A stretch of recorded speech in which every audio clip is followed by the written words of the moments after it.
Step away from the truck, hands on the hood, now. I'm here for my son. Tell me what crime you think I committed. You match a bolo. Reach for anything and you're going down. I'm reaching for my wallet slowly, and you're about to assault a disabled combat veteran on camera. Agent Derek Vance had been with Immigration and Customs Enforcement for just over 4 years when he made the decision that would implode his career and cost the taxpayers of his city $3.4 million.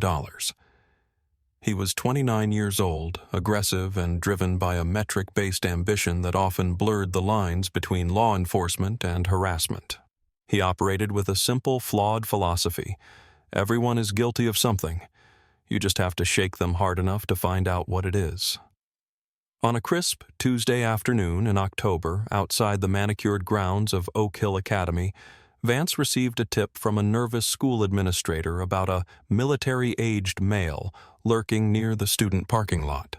The man in question was Marcus Thorne, a retired Marine Master Sergeant and a decorated combat veteran. What Vance did next, ignoring Thorne's demeanor, dismissing his identification, and sweeping a wounded war hero to the asphalt in front of parents and faculty, would become a definitive case study in how unchecked authority and implicit bias can shatter the public trust. Before we get into the details of this afternoon, let me ask you, where are you joining us from today? If you believe that our veterans deserve better than to be treated like criminals in the country they served, go ahead and hit that subscribe button. We tell these stories because the truth matters, and your support helps us keep the spotlight where it belongs. Oak Hill Academy sits on a quiet, tree-lined boulevard in the suburbs, the kind of place where tuition rivals the average national income and the lawns are manicured with surgical precision. It was 2:15 p.m. The autumn sun was bright, casting long shadows across the brick facade of the main building. The pickup line hadn't fully formed yet, but early arrivals were idling in their luxury SUVs, checking emails and waiting for the final bell. Marcus Thorne had arrived 10 minutes early. He parked his pristine charcoal gray pickup truck in the designated waiting zone, stepped out to stretch his legs, and leaned against the driver's side door. At 48 years old, Marcus Thorne cut an imposing figure. He stood 6'2", with the kind of posture you can't fake and you can't buy. It has to be drilled into you over decades of morning formations. He wore a simple navy blue polo shirt tucked into khaki cargo pants and sturdy leather boots. He was waiting for his youngest son, a senior, who was wrapping up football practice. Thorne wasn't bothering anyone. He wasn't speaking to anyone. He was simply existing, enjoying the crisp fall air, checking his watch with the patience of a man who had spent hours waiting in transport planes and desert convoys. But to the eyes watching him from the second-floor administrative office, Marcus Thorne didn't look like a parent. He looked like a threat. Marcus Thorne was not a man who rattled easily. You don't survive 22 years in the United States Marine Corps by panicking when things get quiet. Thorne had enlisted at 18, right out of high school, driven by a sense of duty that had run in his family for 3 generations. He had served in the infantry, moving up the ranks through sheer competence and grit. He'd done 2 tours in Fallujah. He'd lost friends.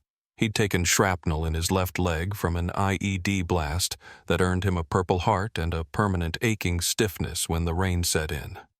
After retiring with the rank of Master Sergeant, he hadn't slowed down. He transitioned into a high-level logistics consulting role for a defense contractor. He held a security clearance that was higher than most of the federal agents operating in the state.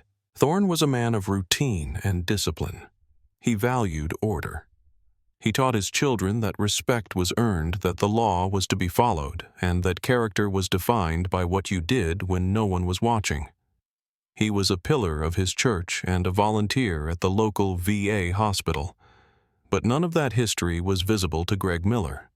Greg Miller was 34 years old, the newly appointed vice principal of Oak Hill Academy. He was a man who prided himself on vigilance. He had come from a corporate security background before moving into education administration, and he treated the high school less like a place of learning and more like a fortress under constant siege. Miller had been on the job for only 6 months, but he had already developed a reputation among the staff for being high-strung and overly suspicious of anyone who didn't fit the specific demographic mold of the Oak Hill clientele. From his window, Miller watched Thorne. He didn't see a father. He didn't see a veteran. He saw a black man with a muscular build standing next to a truck that Miller didn't recognize, despite Thorne having picked his son up from this exact spot for 3 years. Miller's mind began to race, filling in the blanks with worst-case scenarios. He had seen a bulletin earlier that week from a regional task force about a fugitive wanted for trafficking, a vague description that matched Thorne only in broad strokes: tall, heavy build, potentially armed. Miller squinted through the blinds. Thorne crossed his arms, his biceps straining against the fabric of his polo. To Miller, that wasn't a man resting. That was a man posturing. That was a lookout. Instead of walking outside to ask the man if he needed help or simply checking the vehicle registration against the student-parent database, Miller decided to escalate. He wanted to be the hero who intercepted a danger before it entered the school grounds. He picked up his phone and bypassed the local police non-emergency line, dialing a direct contact he had at the Regional Federal Task Force, a number meant for serious active threats. "This is Greg Miller at Oak Hill. We have a situation," he said, his voice dropping to a conspiratorial whisper. "There is a suspicious individual loitering near the student lot. He matches the description of that fugitive from the bulletin. He's military-aged, black male, aggressive posture. I need someone here now before the students come out." The call was routed to Agent Derek Vance. If you were to look at Vance's personnel file, you would see a portrait of an officer who was dangerous precisely because he technically followed the rules, he just bent them until they snapped. In his 4 years with the agency, Vance had racked up impressive numbers. He was a stats guy. He measured his success in detainments and interrogations. But behind the numbers was a trail of complaints that had been systematically swept under the rug. There were 7 formal grievances filed against him. 4 involved profiling. 3 involved excessive use of force. Vance had a reputation for what his colleagues called fishing. He would find a pretext to stop someone, a broken taillight, loitering suspicious behavior, and then escalate the encounter until he found a reason to make an arrest. He believed that if you pressed hard enough, everyone would crack. His supervisors, under pressure to show high-activity metrics, often looked the other way. "Vance gets results," they would say in performance reviews, ignoring the fact that his results were often built on the violation of civil liberties. When the call came in from Oak Hill Academy, Vance didn't hear "check out a parent." He heard "fugitive."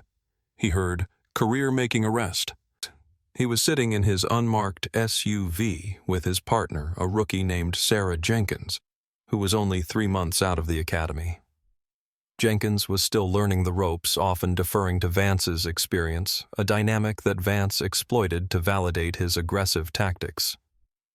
"We got a live one," Vance said, throwing the car into gear. "Oak Hill. Administrator says he matches the bolo for the interstate trafficker." "The guy from the briefing?" Jenkins asked, checking her computer terminal. "That suspect is listed as having a scar on his left cheek and tattoos on his neck. Did the caller confirm that?" "Caller said he matches. That's enough for a Terry stop," Vance said, cutting the siren but accelerating hard. "We catch him before he runs. If this is him, we're looking at a commendation." They arrived at the school in 12 minutes. Vance swung the SUV around the corner and killed the engine 100 feet from where Thorne was standing. Through the windshield, Vance stared at the man. Thorne was still leaning against his truck, checking his phone, now looking completely at ease. Most fugitives are nervous. They look around. They pace. They keep the engine running. Thorne was doing none of that. But Vance didn't see calmness.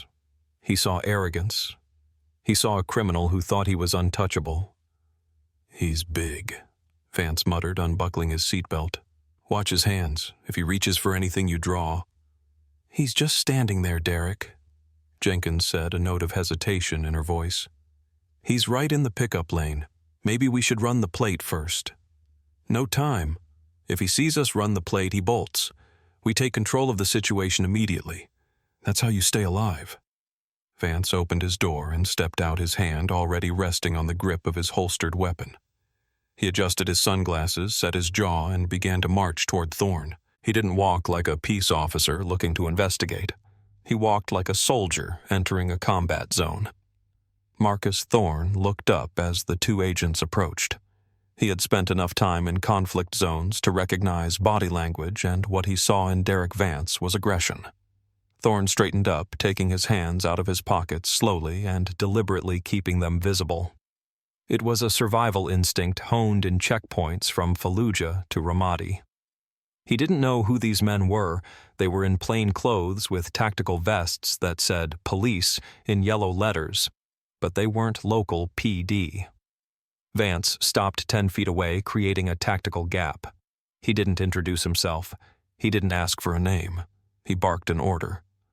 "Step away from the vehicle, hands where I can see them." Thorne didn't flinch. He kept his hands at chest-level, palms open. "I'm right here, officer. My hands are visible. I'm waiting for my son. Is there a problem?" "I said step away from the vehicle."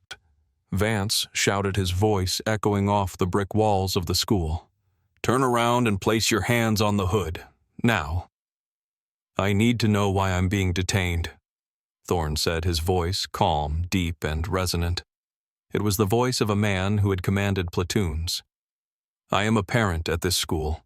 I'm legally parked. I have identification right here in my back pocket. I don't care who you say you are. You match the description of a wanted fugitive. Now for the last time, get on the hood or I will put you on the hood." Vance closed the distance, his hand tightening on his weapon. The rookie Jenkins looked uncomfortable. She glanced around. A few parents in other cars had rolled down their windows. A teacher walking across the lawn had stopped to watch. This was a public spectacle, and the man they were shouting at didn't look like a criminal. He looked like a statue of dignity. Thorne held his ground, not out of defiance, but out of principle. He knew his rights. "Officer, I am a retired Master Sergeant of the United States Marine Corps. I am going to reach into my back right pocket and remove my wallet to show you my ID. I am doing this slowly." "Do not reach." Vance lunged forward. "I am informing you of my actions." Thorne set his eyes, locking onto Vance's hidden gaze behind the sunglasses. "I have a U.S. passport card and a veteran's ID. You are making a mistake." "You think I haven't seen fake military IDs before?" Vance sneered, stepping into Thorne's personal space. "That's the oldest trick in the book. Turn around, now." This is the moment where policing fails, when an officer decides that his authority is more important than the truth. Vance had already decided Thorne was guilty. Any evidence to the contrary was just a deception. He didn't want to see the ID because if the ID was real, Vance would have to admit he was wrong.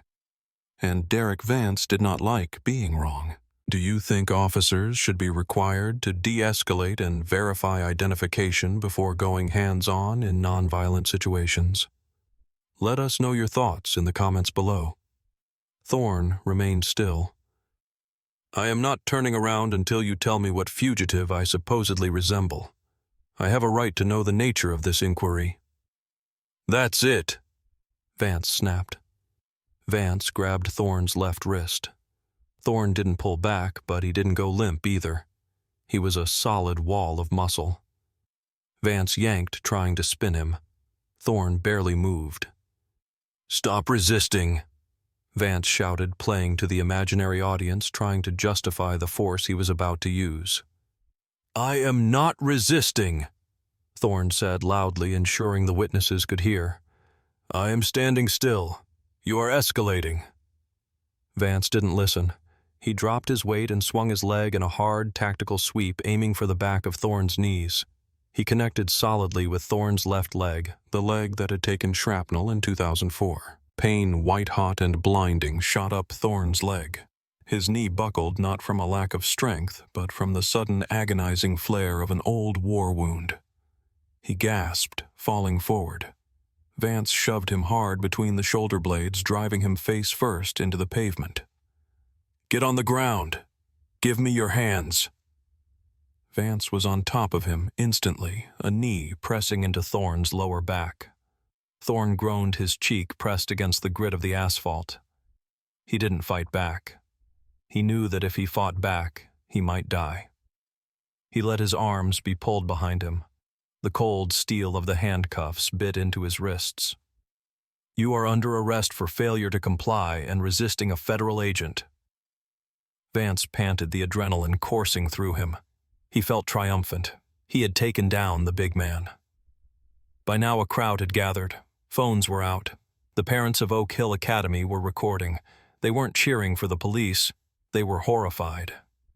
He didn't do anything, a woman shouted from her minivan. He's waiting for his kid. That's Mr. Thorne, another parent yelled, stepping out of his car. He's a veteran. What are you doing? Jenkins. The rookie looked at the crowd and then at her partner. She saw the blood trickling from a scrape on Thorne's forehead where he'd hit the ground.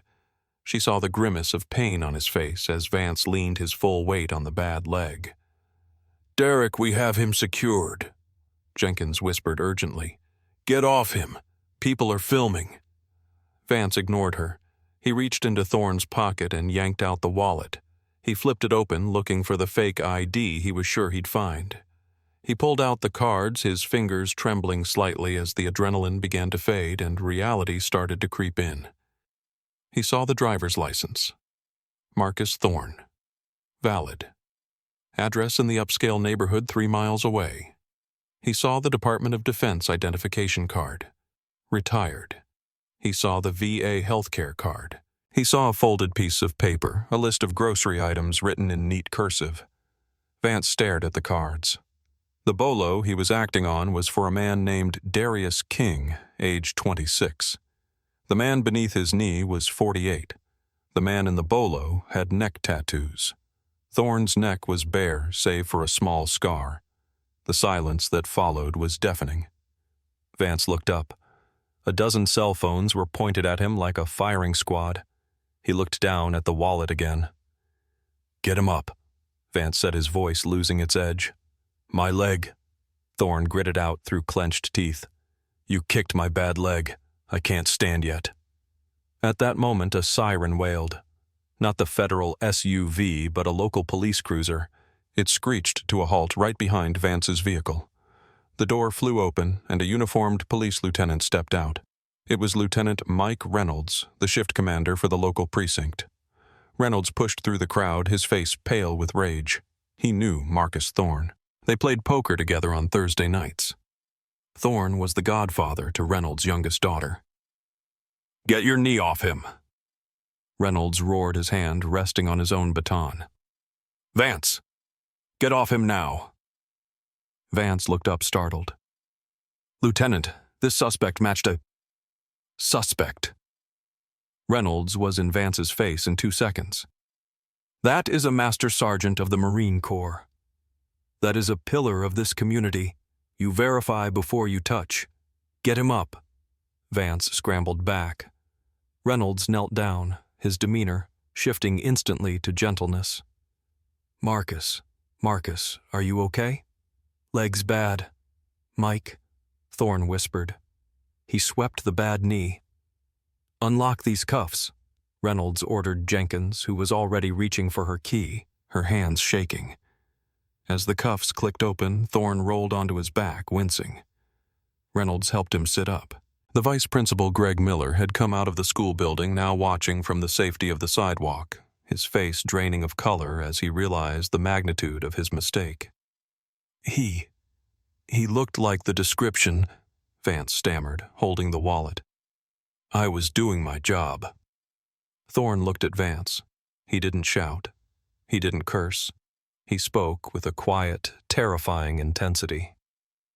You didn't do your job, son. You did your prejudice. And you just broke a federal law by assaulting a disabled veteran without cause. The fallout was immediate, nuclear, and televised. The videos hit social media before Thorne was even in the ambulance. #veteran arrested trended globally within 3 hours. The image of a white federal agent kneeling on the back of a black Marine veteran at a school pickup line became the defining photo of the year. Thorne was taken to the hospital. He had a torn meniscus and severe bruising to the bone injuries that would require surgery and months of rehabilitation complicating his existing disability. But the legal injury was far worse. The city of Oak Hill, the police department, and the federal agency were all named in the lawsuit filed 3 weeks later. The suit didn't just allege excessive force. It alleged a conspiracy of bias. It named Greg Miller for the discriminatory call. It named Derek Vance for the assault and unlawful arrest. It named the agency for negligent supervision. The discovery phase of the trial was brutal for Vance. His entire history of complaints was unsealed. The jury heard about the fishing expeditions. They heard the recording of Miller's call where he emphasized black male and aggressive regarding a man standing still. The settlement came swiftly. The city and the federal government agreed to pay Marcus Thorne $4 million to avoid a trial that would have exposed even more rot in the system. Greg Miller was fired by the school board for violating anti-discrimination policies and endangering a parent. He has not worked in education since. Derek Vance was terminated. He was stripped of his badge and gun. He faced criminal charges for assault under color of authority, eventually pleading down to a misdemeanor that permanently barred him from law enforcement. But the money and the firings were not the end. Marcus Thorne stood on the steps of the courthouse on the day the settlement was announced. He leaned heavily on a cane, his posture still upright, his dignity untouched. "I fought for this country," Thorne told the sea of microphones. "I bled in the sand so that Americans could be free from fear, free from tyranny. But on that Tuesday, I wasn't a veteran. I wasn't a citizen. I was just a target. If they can do this to me with my service record and my resources, what are they doing to the young men who have neither?" He paused, looking directly into the cameras. "Liberty isn't a gift. It's a practice. And when we let bias wear a badge, we lose that liberty. We have to be better. We have to demand better." The silence that followed his words was heavy. It was the sound of a community forced to look in the mirror. Marcus Thorne used a portion of his settlement to start a legal defense fund for victims of wrongful arrest. He still picks his son up from school, but he doesn't stand by the truck anymore. He sits inside watching the rearview mirror, a constant reminder that for some, the war never really ends. What do you think is the solution to preventing incidents like this? Should callers like Greg Miller face criminal charges for making biased reports? Leave your thoughts in the comments below. And if this story moved you, please like and subscribe. We will continue to bring you the truth one story at a time. Thank you for watching.